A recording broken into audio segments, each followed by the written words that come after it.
नमस्कार. Stories with me या आपल्या चॅनलमध्ये तुमचे पुन्हा एकदा स्वागत आहे.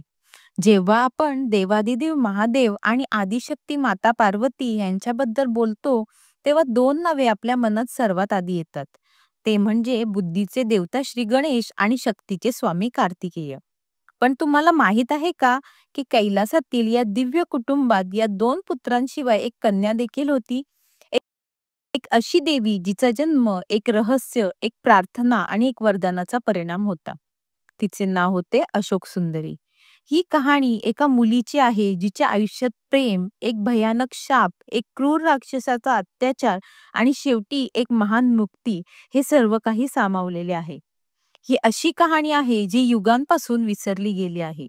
आज आपण त्या विसरलेल्या देवीच्या जीवनाच्या खोलवर उतरणार आहोत. आज आपण जाणून घेऊया की अशोक सुंदरीचा जन्म एका इच्छेतून कसा झाला. कोण होते तिचे भाग्य जे नारद मुनींनी आधीच लिहून ठेवले होते. कोणत्या भयानक दैत्याने तिला बंदी बनवले आणि का? आणि तिने आपल्या आयुष्यातील प्रत्येक अडचणीवर मात करून आपले नाव शोकरहित सुंदरी म्हणजेच अशोक सुंदरीचे खरे करून दाखवले. ही गोष्ट त्यावेळची आहे जेव्हा कैलास पर्वतावर शांती आणि भक्तीचा वास होता. एक दिवस माता पार्वती आपल्या दिव्य आसनावर बसल्या होत्या, पण त्यांच्या चेहऱ्यावर हलकीशी उदासता होती. त्यांचे दोन्ही पुत्र म्हणजेच गणेश आपल्या जबाबदाऱ्यांमध्ये व्यस्त होते आणि कार्तिकीय दूर देवसेनेचे नेतृत्व करत होते. माता पार्वतीला वाटले की त्यांचे हृदय रिकामे आहे. त्यांच्या मनात एक सुंदर इच्छा जागी झाली, ती म्हणजे एका मुलीची इच्छा. त्यांनी आपले स्वामी भगवान शिव यांना आपली ही भावना सांगितली. त्या म्हणाल्या, "स्वामी, माझ्या मनात एक विलक्षण एकांत आहे. मला वाटते की आपल्या घरी एक मुलगी यावी. एक अशी कन्या जी माझ्या सोबत राहील, माझे दुःख वाटून घेईल आणि माझ्या मनाला आनंदाने भरून टाकेल." भगवान शिव, जे जगातील प्रत्येक भावना जाणतात, त्यांनी हसून म्हटले, "देवी, तुमची ही इच्छा स्वतः शक्ती आहे. जगात कोणती इच्छा तुमच्या शक्तीपेक्षा मोठी नाही. तुमची इच्छा नक्कीच पूर्ण होईल." तेव्हा माता पार्वतींनी एक निर्णय घेतला. त्या थेट स्वर्गलोकाच्या सर्वात सुंदर उपवन म्हणजेच नंदनवनामध्ये पोचल्या. तिथे एक अद्भुत वृक्ष उभा होता, तो म्हणजे कल्पवृक्ष. हा तो चमत्कारी वृक्ष आहे जो प्रत्येक इच्छा पूर्ण करण्याची शक्ती ठेवतो.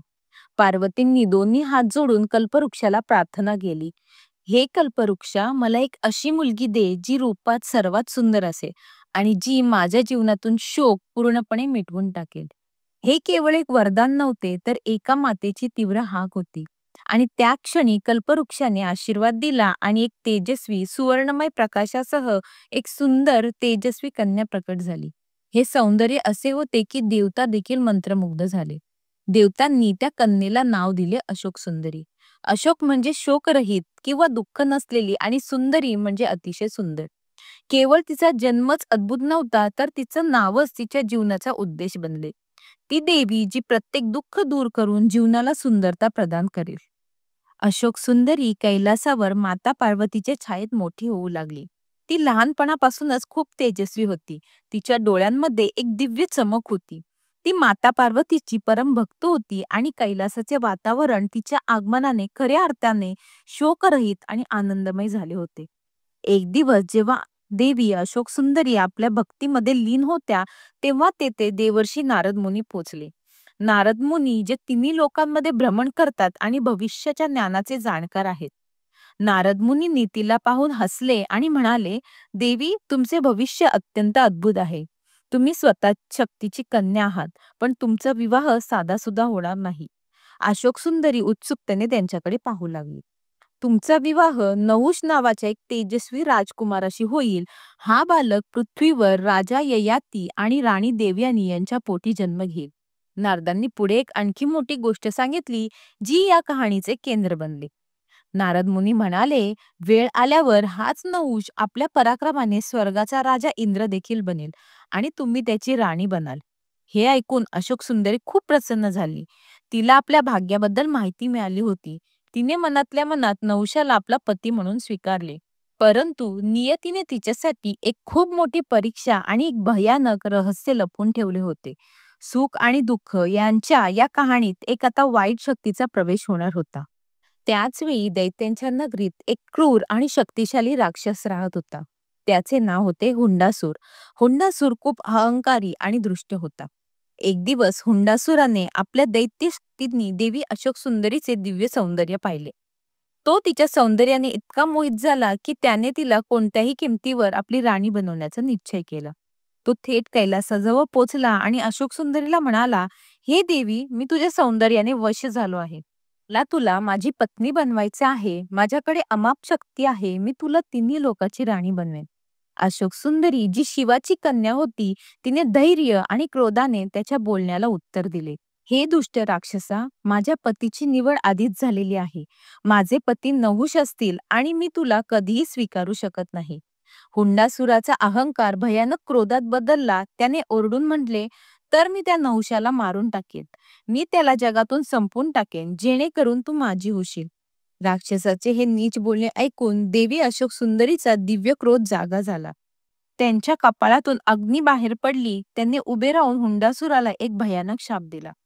"हे नीच राक्षसा, तू ज्या नहुषाला मारण्याचा विचार करत आहे, मी तुला शाप देते, तोच नहुष तुझा अंत करेल." हुंडासूर जो आपल्या शक्तीच्या अहंकारात होता, तो हसला आणि म्हणाला, "बघूया, तो मोठा होण्याआधीच मी त्या नहुषाला शोधून नष्ट करेन." हुंडासूर त्या शापाला हलक्यात घेऊन निघून गेला. पण त्याने प्रतिज्ञा केली की तो त्या बालकाला शोधेल आणि आपल्या मार्गातून दूर करेल. तेथूनच देवी अशोक सुंदरीच्या आयुष्यातील सर्वात मोठी परीक्षा सुरू झाली. हे सगळं घडत असताना पृथ्वीवर राजा ययाती आणि राणी देवयानी यांच्या पोटी एक अत्यंत तेजस्वी पुत्राचा जन्म झाला. तो बालक दुसरा कोणी नसून तोच नहुष होता, ज्याचे नाव नारद मुनींनी घेतले होते. देवतांनी घोषणा केली की हाच तो नहुष आहे जो स्वर्गाचा राजा बनेल आणि देवी अशोक सुंदरीचा पती बनेल. परंतु हुंडासूर राक्षसाची नजर सगळीकडे होती. त्याच्या दैत्य सेनेने लवकरच बालक नहुषाला शोधून काढले. एक रात्री हुंडासुराने आपल्या मायावी शक्तीचा उपयोग केला आणि फसवून बालक नहुषाचे अपहरण केले. तो त्या बालकाला आपल्या पाताळ लोकातील गुप्त ठिकाणी घेऊन गेला. हुंडासुराला माहित होते की याला मारणे सोपे नाही, कारण त्यावर देवतांचा आशीर्वाद आहे. म्हणून त्याने एक क्रूर चाल खेळली. त्यांनी नहुषाला एक साध्या दासीच्या रूपात लपवून ठेवले, जेणेकरून तो आपली ओळख विसरेल आणि कोणी याला शोधू शकणार नाही. त्याला वाटले की नहुषाला कधीच आपले भाग्य कळू नये. इकडे कैलासावर बसलेल्या देवी अशोक सुंदरीला हे सर्व ज्ञान होते. तिला माहित होते की तिचे भाग्य कैद झाले आहे. तिने लगेच आपली माता पार्वतीला प्रार्थना केली, "ही आई, माझ्या भाग्याच्या पतीला राक्षसाने हिरावून घेतले आहे. त्याला मुक्त कर." माता पार्वतींनी आपल्या मुलीला मिठी मारली आणि म्हणाल्या, "मुली, धीर धर. तुझा शाप व्यर्थ जाणार नाही. वेळ आल्यावर नहुष स्वतःच्या शक्तीने त्या दैत्याचा वध करेल आणि तुला फक्त आपला विश्वास मजबूत ठेवायचा आहे." आणि अशोक सुंदरीने धैर्याने त्या शुभ वेळेची वाट पाहणे सुरू केले. अनेक वर्ष सरली. हुंडासुराच्या पाताळ लोकात बालक नहुष आता एक वीर, साहसी आणि बलवान युवक बनला होता. त्याला दासीचे काम करावे लागत असले तरी त्याच्या आतला क्षत्रिय तेज जिवंत होता. तो अजूनही आपली ओळख आणि भाग्यापासून अनभिज्ञ होता. एक दिवस नहुष जंगलात शिकारीसाठी बाहेर पडला. भटकत असताना तो नकळत दैत्य हुंडासुराच्या त्याच गुहेपर्यंत पोहोचला जिथे अशोक सुंदरीचा शाप वाट पाहत होता. तिथे नहुषाने एक वृद्ध स्त्रीला पाहिले, जी हुंडासुराच्या सेवेत होती. ही वृद्ध स्त्री दुसरी कोणी नसून एक शापामुळे दासीच्या रूपात कैद असलेली एक देवी होती. तिने नहुषाच्या कपाळावरील दिव्य तेज ओळखले. वृद्धेने हळूच नहुषाला त्याची खरी ओळख सांगितली. "हे बाळा, तू कोणत्याही दासीचा पुत्र नाही. तू तोच नहुष आहे, ज्याच्या भाग्यात दैत्य हुंडासुराचा विनाश लिहिलेला आहे. तुझी पत्नी शिवपार्वतीची कन्या तुझी वाट पाहत आहे." नहुषाला आपली खरी ओळख कळताच तो लगेच हुंडासुराच्या शोधात बाहेर पडला. हुंडासुराला कळले आणि तो रागाने लाल होऊन तिथे पोहोचला. आता युद्ध सुरू झाले. ते युद्ध ज्याला अशोक सुंदरीचा शाप पूर्ण करायचा होता. नहुषाने आपली संपूर्ण शक्ती, आपले सर्व धैर्य आणि आपल्या धर्माच्या भावनेने राक्षस हुंडासुराचा सामना केला आणि शेवटी नहुषाने त्या भयानक राक्षस हुंडासुराचा वध केला. देवी अशोक सुंदरीचा शाप सत्य ठरला, हुंडासूर नष्ट झाला आणि नहुष मुक्त झाला. या महान विजयाची बातमी जेव्हा कैलास पर्वतावर पोहोचली, तेव्हा देवी पार्वती आणि अशोक सुंदरीच्या आनंदाला सीमा राहिली नाही. अशोक सुंदरीने आपले डोळे मिटले आणि आपल्या पतीला पाहिले. तो तोच नहुष होता ज्याला तिने वर्षापूर्वी आपल्या मनात स्थान दिले होते.